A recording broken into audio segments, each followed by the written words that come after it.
بسم اللہ الرحمن الرحیم۔ السلام علیکم معزز ناظرین گرامی۔ 1 سے 1.5 سال پہلے کچھ قطر نے انڈین نیوی کے 8 جو ہے وہ فوجی پکڑے تھے، جن کے اوپر الزام تھا کہ یہ اسرائیل کے لیے جاسوسی کر رہے ہیں۔ اب اس کی اصل کہانی بھی کھل کے تقریباً سامنے آ چکی ہے، ان کے نام بھی تقریباً آ چکے ہیں سامنے، اور انڈیا اب کیا کرنے جا رہا ہے، انڈیا کو کیا کرنا چاہیے۔ ان کے لیے تو یہ 8 آدمی بڑے قیمتی ہیں، ایک آدمی بھی قیمتی ہوتا ہے، اور مسلمانوں کے 9,000 فلسطین میں جو ہے وہ اس وقت تک شہید ہو چکے ہیں، اور 90,000 تقریباً ملبے کے نیچے بھی ہوں گے، ان کی کوئی ویلیو ہی نہیں ہے۔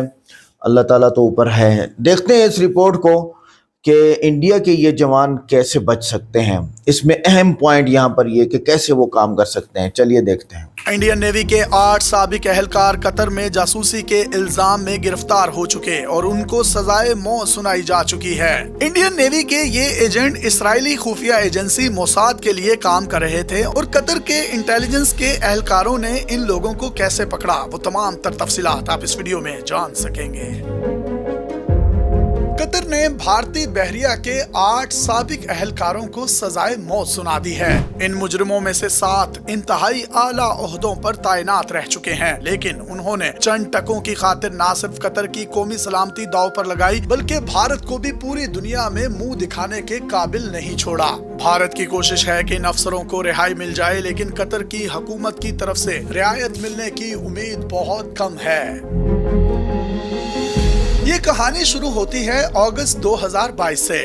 قطر میں کام کرنے والے 8 بھارتی شہریوں کو اچانک گرفتار کر لیا گیا۔ صرف اتنی ہی خبر آئی کہ 8 بھارتی قطر میں پکڑے گئے ہیں۔ قطر اور انڈیا کی حکومتوں نے اس حوالے سے کوئی تفصیلات جاری نہیں کی۔ انڈین میڈیا نے ان گرفتاریوں کا الزام اپنے طور پر پاکستان پر لگانا شروع کر دیا۔ کہا گیا کہ پاکستان نے قطر کے ساتھ اپنے قریبی تعلقات کا فائدہ اٹھاتے ہوئے بھارتی بحریہ کے ان 8 اہلکاروں کو گرفتار کروایا ہے، تاکہ انڈیا کو بدنام کیا جا سکے۔ کسی کو کچھ بھی پتہ نہیں تھا کہ اصل کہانی ہے کیا۔ یہ کہانی کچھ عرصے بعد اس وقت سامنے آنا شروع ہوئی جب ان لوگوں کے خلاف کیس کی کارروائی آگے بڑھنے لگی۔ پتہ چلا کہ جن بھارتیوں کو گرفتار کیا گیا ہے یہ کوئی عام لوگ نہیں، بلکہ بھارتی بحریہ کے سابق اعلیٰ افسران ہیں۔ ان میں سے 3 کیپٹن اور 4 کمانڈر کے عہدوں پر فائز رہ چکے ہیں۔ نیوی کا کیپٹن آرمی کے کرنل کے برابر ہوتا ہے، اور نیوی کا کمانڈر آرمی کے لیفٹیننٹ کرنل کے برابر کا عہدیدار ہوتا ہے، جبکہ 8واں شخص ایک عام سپاہی تھا۔ قطر نے جن 7 افسروں کو گرفتار کیا وہ بھارتی بحریہ میں انتہائی اہم عہدوں پر تعینات رہ چکے تھے۔ اس کے علاوہ یہ کئی بحری جہازوں کی کمان بھی کر چکے تھے۔ ان بھارتی شہریوں پر الزام لگایا گیا تھا کہ یہ جاسوسی میں ملوث ہیں۔ اصل میں یہ لوگ بھارتی نیوی سے ریٹائر ہونے کے بعد قطر آئے تھے۔ انہوں نے عمان سے تعلق رکھنے والی ایک سیکیورٹی فرم میں ملازمت شروع کی۔ اس فرم میں مجموعی طور پر بھارتی نیوی کے 75 سابق اہلکار اور افسران کام کر رہے تھے۔ یہ فرم قطر کی فوج کو ٹریننگ اور آلات سپلائی کرنے کا کام کرتی تھی۔ اس کے علاوہ اس کو قطر کے انتہائی حساس منصوبوں کی ذمہ داری بھی دی گئی تھی۔ قطر نے اٹلی کے ساتھ اسٹیلتھ ٹیکنالوجی والی آبدوزیں حاصل کرنے کا ایک معاہدہ کر رکھا تھا۔ یہ آبدوزیں اٹلی اور جرمنی کے تعاون سے اٹلی میں تیار کی جاتی ہیں۔ آبدوزوں کی فراہمی کی ذمہ داری اسی عمانی فرم کو دی گئی تھی۔ یہاں یہ 8 بھارتی انتہائی اعلیٰ اور حساس عہدوں پر تعینات تھے، لیکن کام کسی اور کے لیے کر رہے تھے۔ یہ اسرائیل کی خفیہ ایجنسی موساد کے ساتھ رابطے میں آ چکے تھے اور اسے آبدوزوں کے پروجیکٹ کی انتہائی حساس معلومات فراہم کر رہے تھے۔ اسرائیل کی شروع سے ہی کوشش رہی ہے کہ مشرق وسطیٰ کا کوئی بھی ملک جدید ہتھیار یا جدید ہتھیاروں سے لیس نہ ہو، کیونکہ اس سے اسرائیل کی سالمیت کو خطرہ ہو سکتا ہے۔ اس سے نہ صرف خطے میں اسرائیل کی اجارہ داری ختم ہوگی، اور اس کے علاوہ اس سے اس کی فوجی برتری بھی ختم ہو سکتی ہے۔ اسی لیے اسرائیل مشرق وسطیٰ میں اس قسم کے منصوبوں کو سبوتاش کرنے کی کوششوں میں لگا رہتا ہے۔ قطر کے انتہائی حساس پروجیکٹ تک بھی اس نے رسائی حاصل کر لی تھی، لیکن بہت کچھ بگڑنے سے پہلے ہی قطری انٹیلیجنس حرکت میں آئی اور ان تمام جاسوسوں کو جن کا تعلق انڈین نیوی سے تھا کو پکڑ لیا۔ 8 بھارتی اہلکاروں کے علاوہ عمانی فرم کے مالک کو بھی گرفتار کیا گیا تھا، لیکن اسے پچھلے سال نومبر میں رہا کر دیا گیا۔ اس کے علاوہ قطری حکومت نے فوری طور پر یہ فرم بھی بند کر دی اور اس میں موجود تمام بھارتی شہریوں کو باہر نکال دیا۔ قطر کی حکومت نے ان 8 بھارتی شہریوں کے خلاف مقدمہ درج کر کے ان کے خلاف کارروائی شروع کر دی۔ भारतीय हुकूमत ने खुफिया तौर पर कोशिशें शुरू कर दी कि किसी तरह इन्हें रिहा करवा ले, लेकिन तमाम कोशिशें बेकार गईं। कतर ने आलमी कवानीन की रोशनी में इन जासूसों के खिलाफ मुकदमा चलाया और भारतीय हुकूमत को इन तक कौंसलर रिसाई भी दी, लेकिन भारत अपने इन जासूसों पर लगे हुए इल्जामात को धोने में नाकाम रहा। लगभग एक साल की कार्रवाई के बाद 26 अक्टूबर 2023 को तमाम 8 जासूसों को सजाए मौत सुनाई गई। भारत में इस चीज पर बहुत ज्यादा वावेला मच रहा है, लेकिन मोदी सरकार एक बेबसी की तस्वीर बनी हुई है।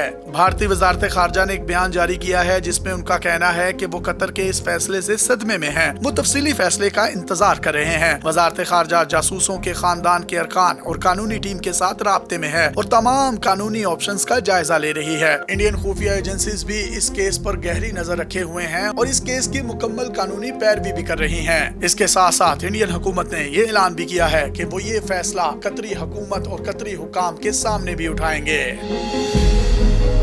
ये कोई पहला मौका नहीं है कि जब भारतीय जासूसों ने बैरूनी मुमालिक में इस तरह की जासूसी के गुल खिलाए हों। पाकिस्तान में भारतीय नेवी के हाजिर सर्विस आला अफसर कुलभूषण यादव का केस सबके सामने है। उसने बलोचिस्तान समेत पाकिस्तान के मुतादिद शहरों में दहशतगर्दों का नेटवर्क तश्कील दिया और मुतादिद मासूम पाकिस्तानियों की जान लेने का बाइस भी बना। कुलभूषण यादव की बतौर जासूस पाकिस्तान में तैनाती आलमी कवानीन की भी खुल्लम खुल्ला खिलाफ वर्जी थी, क्योंकि इस तरह आला अफसर को बैरून मुल्क कार्रवाई के लिए नहीं भेजा जा सकता। इसके अलावा भारतीय एजेंटों की कनाडा में हाल ही में की गई कार्रवाई भी सबके सामने है। उन भारतीय एजेंटों ने सिख रहनुमा को गोलियां मारकर छलनी कर दिया। ये मामला कनाडा ने इंडिया के सामने उठाया, लेकिन उसके कानों पर जूं तक नहीं रेंगी। इसके बाद कनाडा ने ये मामला पब्लिक किया तो सारी मगरबी दुनियाएं कनाडा के साथ खड़ी हो गयी और इंडिया इन तमाम मगरबी ताकतों के एक साथ खड़े होने की वजह से इस झटके से संभल नहीं पाया। कनाडा के बाद कतर की जानिब से दिया जाने वाला भारत को ये झटका एक बड़ा सेटबैक साबित हो सकता है। अपने मेजबान यासिर शामी को पाकिस्तान के सबसे बड़े डिजिटल मीडिया नेटवर्क। नाज़रीन, ये थी हमारी आज की वीडियो जिसमें 8 जो है ना या 9 भारतीय नेवी के फौजियों की कुछ खुली दास्तान यहाँ पर आ गई है कि वो लोग क्या जासूसी कर रहे थे। अब इस वक्त इंडियन हुकूमत बिल्कुल खामोश है, कोई ख़ास ख़बरें इंडिया की तरफ से नहीं आ रही और कतरी हुकूमत भी बिल्कुल खामोश है, उनकी तरफ से भी ये नहीं आ रहा कि भाई क्या हुआ, इन लोगों ने क्या किया। इस वीडियो में काफ़ी चीज़ें आ गई हैं कि वो नेवी की अबदोज़ें तैयार कर रहे थे या उनके लिए असलहा तैयार कर रहे थे, कतर के लिए, कतर नेवी के लिए अबदोज़ें बना रहे थे और वो ऐसी अबदोज़ें थीं जो है वो किसी भी रडार में नहीं आ सकती। ठीक है, अब रडार में ना आने वाली अबदोज़ कितनी कीमती हो सकती है आप खुद देख सकते हैं, इसको समझ सकते हैं, अंदाज़ा कीजिए इस बात का। और इसराइल ये जासूसी रखता है कि ये क्या कर रहे हैं, वो पूरी दुनिया की जासूसी रखता है। मसला ये है कि इसराइल आके खुला है 200 साल बाद, जब ब्रिटिश यहाँ पर आया, ब्रिटेन, और यहाँ पर आके वो जब वापस चला गया और वो क्या क्या कर गया। अब मीडिया, सोशल मीडिया आया, इसकी वजह से जो है सबको पता चल रहा है कि वो क्या क्या करके जा चुका है, अब किसी के बस में नहीं है। इसराइल ने अपना टोटली बिजनेस कहाँ रखा है पूरी दुनिया में, और अपना असलहा कहाँ रखा हुआ है, अमेरिका के अंदर। ये हक़ाइक़ है, मुझे कहीं से खबर नहीं मिली, ये हकीकत है। जिसका सबूत यह है कि इसराइल ने जंग शुरू की और ओबामा ने अमेरिका से असलहा लेके आना शुरू हो गए, तो आम खबरें चल रही हैं। अच्छा, फिर उसके अलावा उसने चारों तरफ से, अपने मुल्क के चारों तरफ से रास्ते बंद कर दिए ताकि कोई मुसलमान मुल्क हमला ना कर सके। उसके बाद वो बैठा जो कर रहा है और हिटलर का बदला वो फ़लस्तीनियों से ले रहा है। वो कहता है कि मुफ्ती अमीन अल हुसैनी ने हिटलर को मशवरा दिया था कि तुम यहूदियों को मारो, मारने वाला यहूदी, मारने वाला हिटलर और कसूरवार मुसलमान। हैरान है, और वो भी आज से 100 साल बाद कसूरवार निकले मुसलमान। भाई गुंडागर्दी की इंतहा है, इंटरनेशनल गुंडागर्दी है ये। एक गुंडा होता है एक शहर का, एक होता है गली का, एक होता है एक मुल्क का। इंटरनेशनल गुंडागर्दी, तौबा है, अल्लाह ताला हम सब की हिफाजत फरमाए।